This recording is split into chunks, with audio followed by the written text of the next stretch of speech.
There are houses not built only of bricks and wood, but of love, patience, and silent sacrifices. Yet behind those warm doors may lie stories untold and shadows waiting quietly. Today we follow Jack, Tu Tien, and their seemingly perfect home, a place where beauty hides pain and devotion is tested. The evening sun dipped low, casting a golden glow through the glass panels of Jack and Tu Tien's cozy home. The house stood at the edge of a quiet neighborhood, framed by tall trees and a soft garden that Tu Tien tended with care.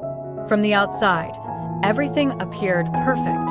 Inside, the wooden shelves lined with neatly arranged books reflected Jack's meticulous nature, while soft cushions and warm lamps told of Tu Tien's gentle touch. Even the cat curled up on the windowsill, and the dog sleeping by the kitchen door seemed to confirm the image of a peaceful life. But perfection is a fragile mask. Jack had built this home not only with money but with sweat, endless overtime hours, and the silent hope of a future where his family would thrive. Tu Tien, once a free-spirited artist, had given up many of her dreams to support him. Together, they created a sanctuary, a place where no one should go hungry, not even the pets. The cat, lazy and content, ignored even the cooked chicken on the table, while the dog, its belly full, snored softly on the floor. Yet as night approached, Tu Tien felt a strange heaviness in the air. She stood near the window, gazing out at the darkening forest beyond the glass wall. The trees swayed under a rising wind. For a brief moment, she caught the glint of something, or someone, moving among the shadows outside. She blinked, and it was gone. Inside the living room, Jack was arranging a new bookshelf he had built with his own hands. His mother, a woman whose face bore the gentle lines of years of sacrifice, sat quietly at the kitchen table, knitting. She admired her son's dedication and often told Tu Tien how proud she was of the family they had built. Yet she also sensed an unease in her daughter-in-law's eyes. Later that night, as rain began to fall softly, Jack closed the curtains. "Everything is fine here," he said with a reassuring smile. Tu Tien tried to smile back, but her mind kept returning to the flicker she had seen outside. She told herself it was just the wind, maybe a stray animal. But deep down, she felt the sanctuary they had built was being watched. Little did they know that the warmth of their home, their success, and even their happiness had not gone unnoticed. Jealous eyes from the past and the present had turned toward them, and plans were already in motion. Plans that would soon shatter the fragile calm of their perfect world. The rain outside grew heavier that night. The rhythmic sound against the glass wall was meant to be comforting, yet for Tu Tien it carried an unshakable tension. Jack slept beside her, his breathing steady, but she lay awake listening to every creak of the house and every rustle of the trees outside. At dawn she prepared breakfast quietly. Her hands moved automatically, but her thoughts wandered back to the fleeting shadow in the forest. Jack noticed her silence. He reached across the table, touching her hand gently. "You have been quiet since last night," he said. She hesitated before replying. "I thought I saw something outside." Jack frowned. "Maybe it was just the wind or a passing animal." "Don't worry," he tried to reassure her, but there was a flicker of doubt in his own eyes. That same afternoon, Jack left for work while Tu Tien stayed home with his mother. The older woman noticed Tu Tien's unease. She was not one to dismiss instincts easily. "When you sense something is wrong, it usually is," she whispered as she poured tea. Her words lingered with Tu Tien long after. Later in the day, the dog began barking furiously at the back garden. The cat darted under the sofa. Tu Tien hurried to the window but saw nothing but the dripping trees. Still, her heart pounded. Jack returned home late to find both women unsettled.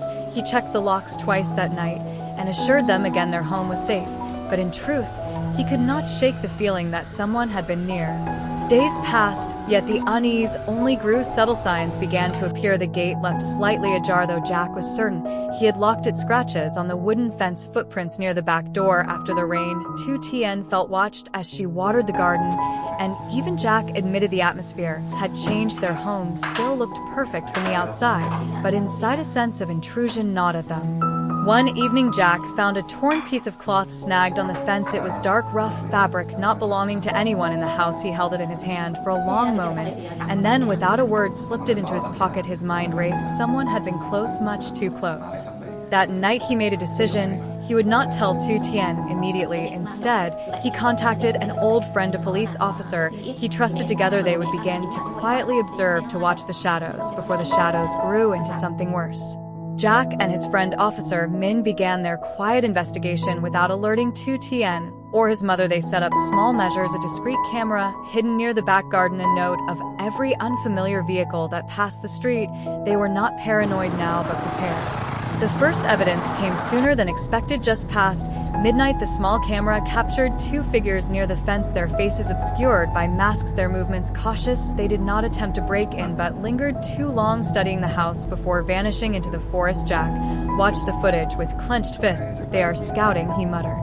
Min nodded. "I have seen this before. They watch to learn your routines, your strengths and weaknesses, whoever they are patient." Jack thought of his wife and mother sleeping inside, oblivious to the danger. He swore silently he would not allow harm to come to them.